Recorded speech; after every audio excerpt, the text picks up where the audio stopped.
मैं राम मंदिर बोल रहा हूं। बता दूं कि मैं वर्तमान में उत्तर प्रदेश के अयोध्या जिले में स्थित हूं।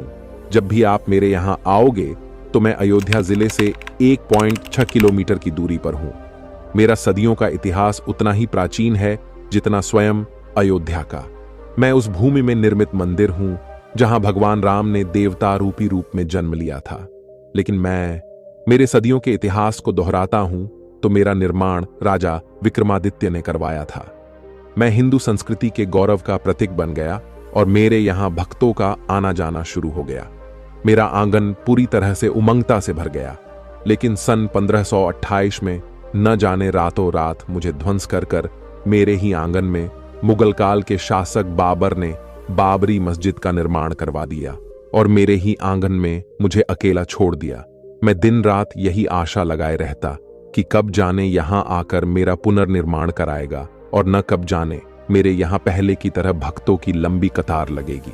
और मैं इसी आश में दिन महीने सालों सदियां बिताता रहा कि मेरे यहां आकर कोई मेरा दोबारा निर्माण कराएगा। लेकिन आशा रूपी दीपक भी टिमटिमाता दिखाई दे रहा था। सन 6 दिसंबर 1992 को विश्व हिंदू परिषद और सहयोगी संगठनों से जुड़े हिंदू कार्यकर्ताओं के एक बड़े समूह ने मस्जिद को ध्वस्त कर दिया, जिससे पूरे भारतीय उपमहाद्वीप में दंगे भड़क उठे, जिसके परिणाम स्वरूप लगभग 2000 लोगों की मौत हो गई।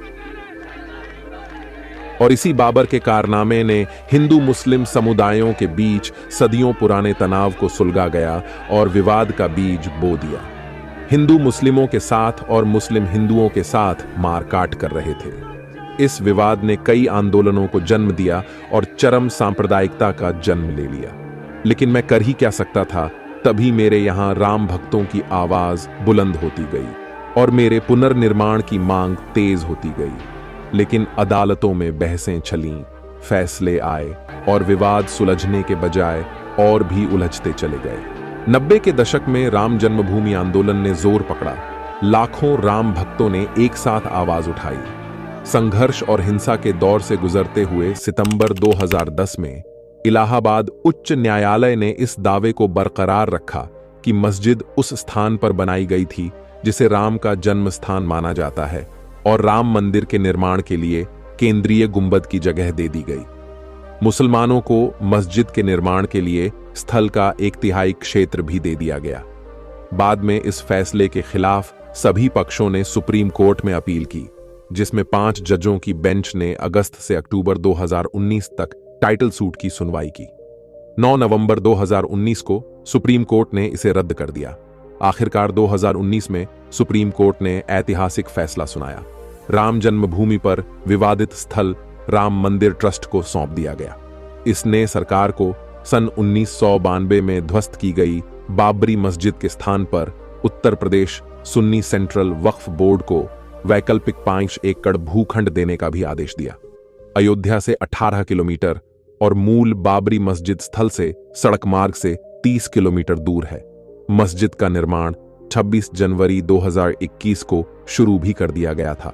मेरी आशाओं पर शौर्य का प्रकाश मंडराने लगा और मेरे पुनर्निर्माण की शुरुआत के लिए आदरणीय प्रधानमंत्री नरेंद्र मोदी ने 5 अगस्त 2020 को मेरा भूमि पूजन करके मेरा निर्माण कार्य प्रारंभ किया गया।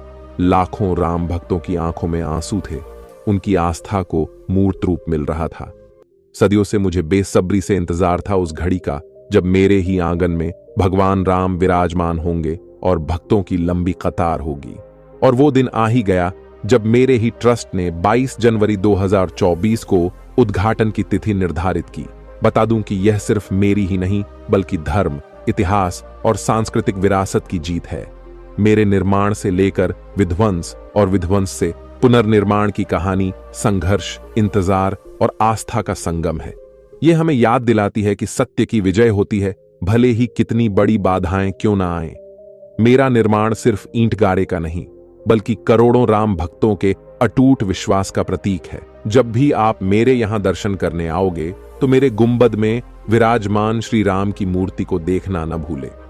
बता दूं कि मेरे यहां स्थापित होने वाली भगवान राम की मूर्ति, जिसमें भगवान राम बाल स्वरूप में श्यामल पत्थर से अलंकृत दिख रहे हैं।